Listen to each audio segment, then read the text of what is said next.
Today's review is the Panasonic Lumix DMC-FZ40. It's a 24x optical zoom, super zoom. As you can see, it's obviously not that portable. It's not that compact. And that's because we have such a giant lens with such a broad magnification range.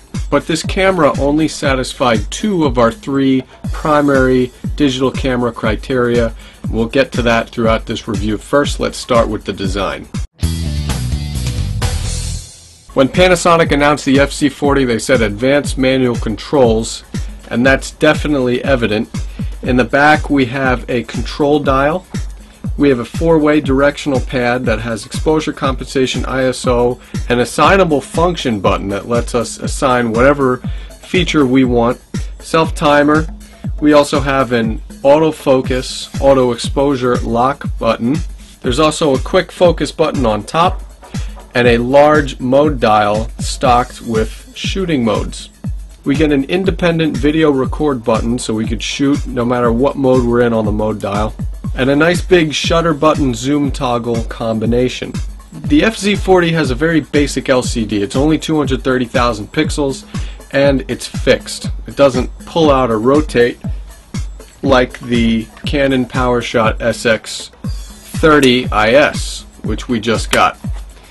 We get an electronic color viewfinder on top. It's very handy to have in very bright light situations, and a pop-up flash with dual left and right stereo microphone located on top. That's for video mode. The flash works very well. Just make sure you don't have the lens hood on when you shoot with it or you'll get shadows. And lastly, this camera runs on SD, SDHC or SDXC cards, and it has a nice big battery which gives a nice long battery life. For shooting features, the FZ40 is stocked to the brim. We'll start in manual mode. It has a 60-second shutter speed, which is excellent for long exposure shooting. It also has an aperture that ranges from f2.8 to f8.0. It's not as bright as we'd like to go, but it's a decent enough range, especially for an entry-level power-packed camera like this. ISO goes to 1600, and there's a reason for that. We're pretty sure Panasonic does not want to exceed 1600 since this camera has such a basic imager, and we'll get to that in image quality.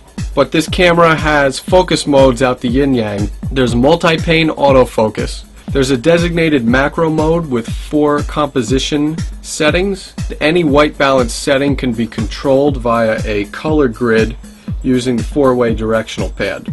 The FZ40 gives us 4 different aspect ratios to shoot in. We can alter the color. We could shoot in RAW with this camera, RAW plus JPEG. We have a burst mode, 2 different image stabilization modes. The menus are speedy, options are easy to access and engage, and the process is definitely heightened by this rear control dial. In addition to standard scene modes, the FZ40 offers an art mode which compiles a roster of different digital effects that could be applied to still images or HD video, which is a very good thing. So as far as shooting features, there's plenty here for a student or, an advanced hobbyist to latch on to. Now we've got a good design, we've got plenty of shooting features. How about image quality? Now unfortunately Panasonic stuffed a 1/2.33 inch sensor in this camera, but it has 14.1 megapixels.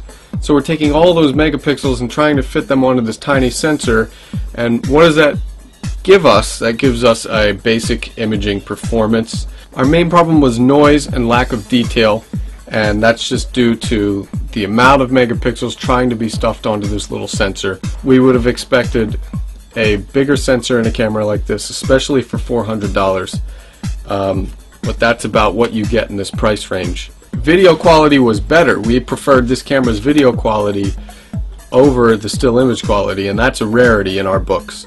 It's AVC HD Lite, it's 720p, 30 frames a second video, though it couldn't do low light because that small sensor, limited sensitivity. So in bright light, yeah, this camera is decent. It will give you decent image quality, but in low light and any questionably dim environment, it's going to pump up the noise because of that basic imaging sensor.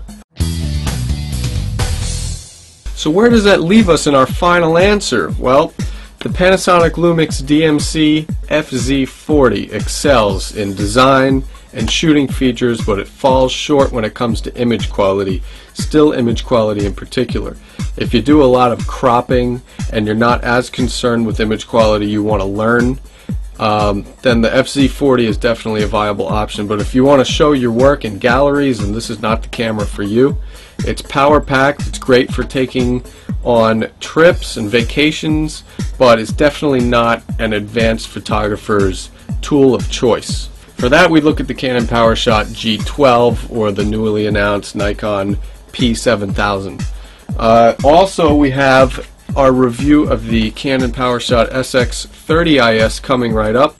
It's just about $30 more than the FC40 at $430, and we have high hopes for this camera. So if you want a super zoom, wait for this review until you settle on this FZ40. So this has been the $400 Panasonic Lumix DMC-FZ40. For InfoSync World, I'm Mike Perlman.